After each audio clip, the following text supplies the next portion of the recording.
Graça e paz, queridos e amados ouvintes, e não somente ouvintes, mas espectadores, né? Eu não sei se você tem familiaridade com um termo chamado libertação plena do pecado. Ele foi um termo muito utilizado por volta do ano 90, 1990 para cá, mais especificamente nesse período de, na verdade, de 85 a 95, por aí assim, foi muito utilizado.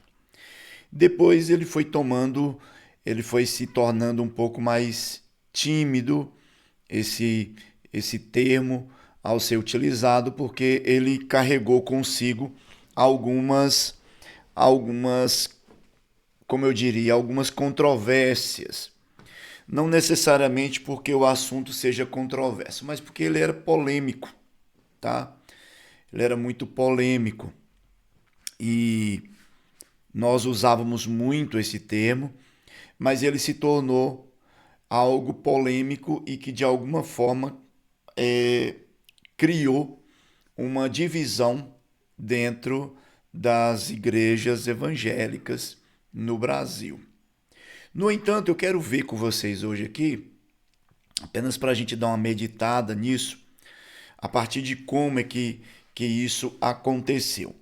Posteriormente, a gente pode se aprofundar bastante, podemos nos aprofundar bastante neste assunto, sabe? Fazer um estudo minucioso, onde a gente comece desde as bases mais profundas do assunto para os momentos assim mais superficiais, vamos pensar assim, tá? Mas quando a gente olha aqui Romanos capítulo 6, versículo 6, diz assim: sabendo isto, que o nosso homem velho foi com ele crucificado, para que o corpo do pecado seja desfeito, para que não sirvamos mais ao pecado. Existe uma versão bíblica que diz assim: para que não sirvamos mais ao pecado como escravos, tá? Só que assim, eu acho apenas uma redundância, porque servir ao pecado e servir como escravo, essa redundância do como escravos, ela só serve para criar na cabeça de algumas pessoas uma ideia. Não, eu posso servir ao pecado de uma forma e eu posso servir ao pecado de outra forma, como escravo e outra sem ser como escravo.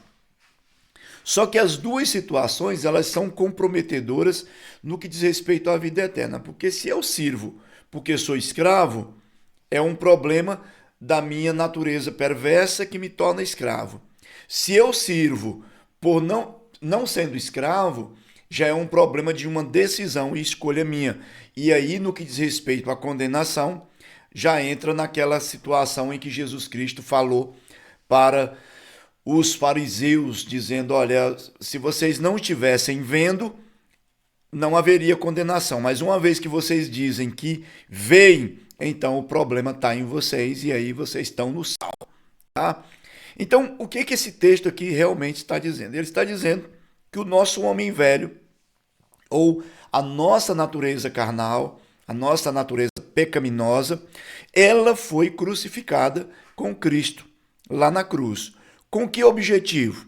Foi crucificada para que o corpo do pecado seja desfeito, ou seja, aquela estrutura do pecado seja destruída e não sirvamos mais ao pecado. Ou seja, uma vez que esse corpo do pecado está desfeito, nós não temos mais por que viver sob a égide, sob o domínio, sob a escravidão do pecado. Não tem mais necessidade de nós nos submetermos a ele. Anteriormente, com esse corpo do pecado formado, esse corpo do pecado estruturado, esse corpo do pecado com força total, o que acontece? Nós não tínhamos como fugir. Nós não tínhamos como escapar. Nós éramos escravos, de fato, dele. Só que agora, com a destruição desse corpo, do pecado, dessa estrutura do pecado, nós não temos mais a necessidade de sermos escravos do pecado. Aí vem um texto, o versículo 7, que diz assim: porque aquele que está morto está justificado do pecado. Ou seja, se eu morri com Cristo, eu estou justificado. A justiça de Deus vem sobre mim. Até tem uma história, uma historieta, que ela diz o seguinte: de um moço que veio fazer uma cobrança a uma pessoa que estava devendo, e quando ele chegou na casa para cobrar, a esposa mandou ele entrar.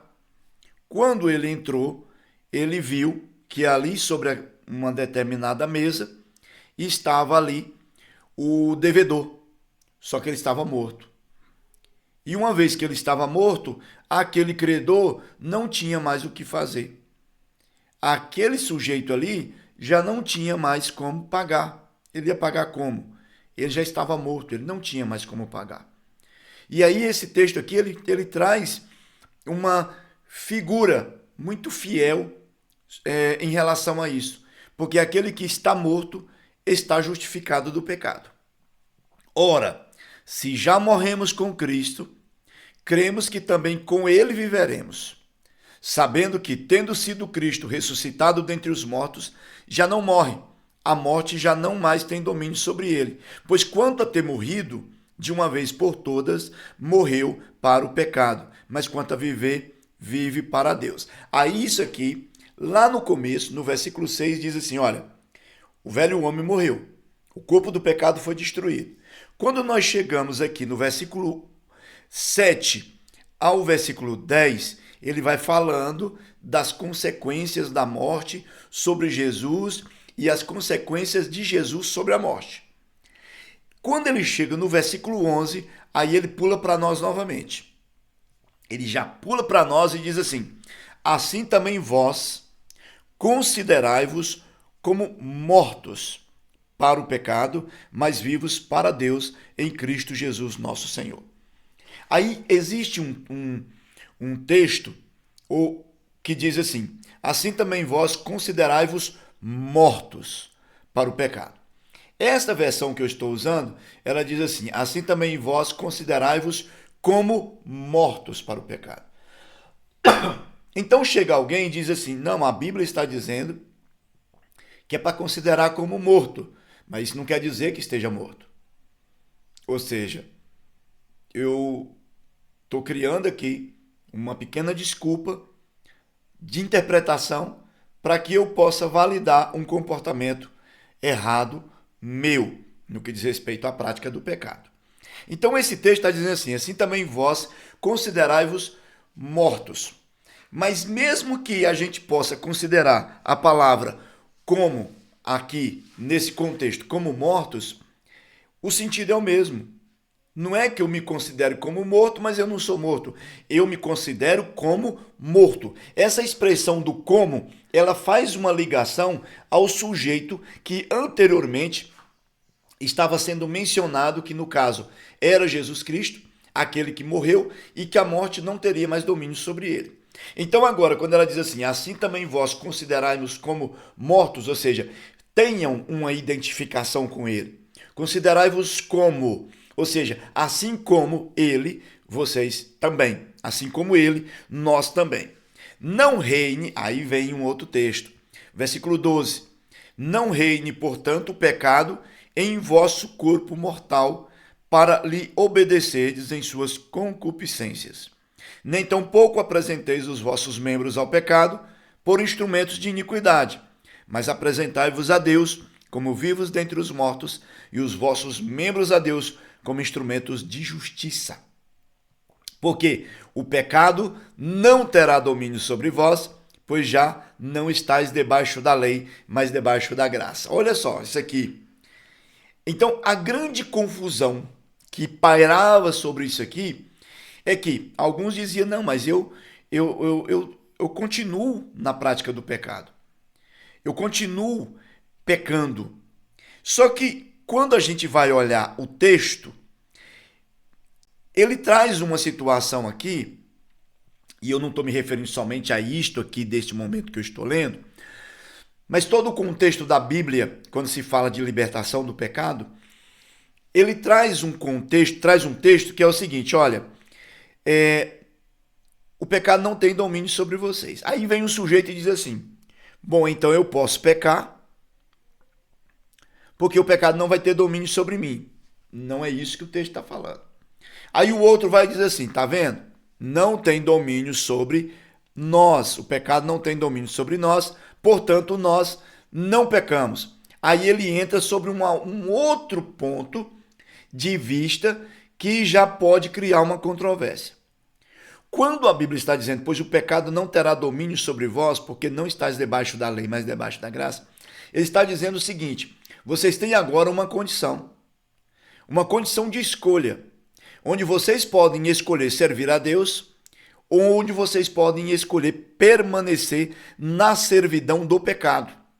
O que vocês vão escolher? Porque agora, uma vez que vocês não estão debaixo de uma égide, de uma regência de lei que determina determinados comportamentos e determinadas ações, este pecado